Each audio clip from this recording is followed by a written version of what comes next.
Dans l'épisode de mercredi soir, on parlait d'un accord total qui était apparemment très proche pour l'arrivée de Renan Lodi, et d'après les dernières infos, tout serait bouclé pour qu'il devienne la deuxième recrue olympienne de l'été. On va en parler en détail dans cet épisode d'ActuOM qui sera bien plus court qu'habituellement, même si on parlera aussi de deux autres rumeurs mercato dans le sens des arrivées. Petite question pour vous avant de commencer, pensez-vous qu'un prêt de Mathys Tel serait une bonne idée pour l'OM? J'attends vos avis en commentaire. On commence directement par un petit point rapide sur le dossier Iliman Ndiaye. La Provence expliquait ce matin que l'OM voulait absolument boucler son arrivée et celle de Renan Lodi d'ici lundi pour qu'il puisse partir en stage avec le groupe en Allemagne. Aux dernières nouvelles, l'OM s'apprêtait à formuler sa première offre à Sheffield et même une offre supérieure à 15 millions d'après l'équipe, alors qu'un accord de principe aurait lui déjà été trouvé avec le joueur ou tout proche de l'être selon les sources. Ça pourrait donc se décanter dans les prochains jours, sachant qu'il y a un autre indice intéressant qui a été partagé par Jonesy, un supporter de Sheffield sur Twitter. La compagne d'Iliman Ndiaye a mis en vente plusieurs meubles en prévision d'un déménagement et en précisant que c'était urgent. On peut interpréter ça comme on veut, mais avec les rumeurs persistantes de ces derniers jours, c'est une info qui interpelle quand même. A voir si son transfert va bien se confirmer, mais on devra en savoir plus très bientôt.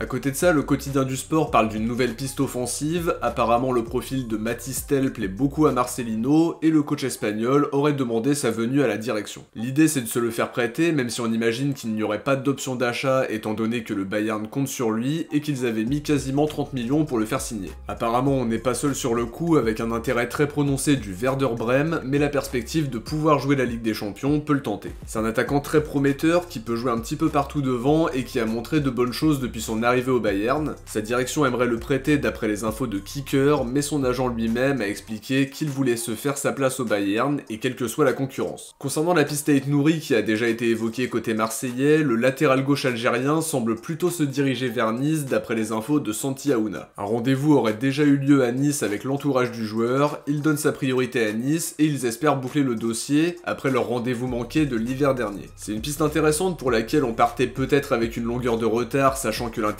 niçois date de plusieurs mois déjà. Un joueur international qui a besoin de se relancer après 6 mois compliqués en termes de temps de jeu. Ça aurait permis d'apporter une vraie concurrence, mais on imagine qu'il veut jouer au maximum la saison prochaine, et avec l'arrivée prochaine de Lodi, je pense qu'il partait plutôt dans un rôle de doublure. On termine maintenant ce petit épisode par la grosse information de la vidéo. Alors qu'on parlait dans le dernier épisode d'un accord très proche entre l'OM et l'Atlético pour le transfert de Renan Lodi, le journaliste italien Daniele Longo affirmait ce jeudi après-midi que tout était bouclé pour son arrivée, et par la suite ça a été confirmé par Fabrizio Romano. L'accord total a été trouvé et les documents seraient déjà signés, pas de problème sur le contrat non plus puisque le joueur s'était mis d'accord avec l'OM. Il donne des infos sur le montant de l'opération, apparemment ce serait un transfert sec de 13 millions d'euros et a priori son ancien club garderait 20% sur une prochaine vente. La visite médicale serait programmée pour vendredi et ça laisse présager une officialisation plutôt rapide, peut-être dès vendredi soir une fois que les tests médicaux auront été validés. Une très bonne nouvelle avec un joueur qui a joué quasiment 30 matchs de Ligue des Champions, qui avait vraiment été excellent à son arrivée à Madrid et qu'on va pas payer si cher par rapport à ce à quoi on pouvait s'attendre. Fabrizio Romano précise qu'il avait beaucoup de prétendants et il aurait tout de suite adhéré au projet marseillais. On va parler de Renan Lodi plus en détail ce vendredi pour la présentation, alors n'hésitez pas à activer la cloche. En tout cas, on se rapproche à très grands pas de notre deuxième recrue et on pourra avoir un latéral gauche de métier pour le stage en Allemagne, alors qu'à la base c'était plutôt prévu de mettre Jonathan Klaus le temps que la recrue arrive. De notre côté, on arrive à la fin de ce court épisode qui visait surtout à parler de l'arrivée annoncée comme imminente de Renan Lodi. Si vous avez aimé la vidéo, n'oubliez pas de laisser un like avant de partir pour soutenir la chaîne, à vous abonner pour ne rien louper de l'actualité olympienne, sachant que je vais être très actif tout au long de l'été pour relayer et analyser l'actu mercato.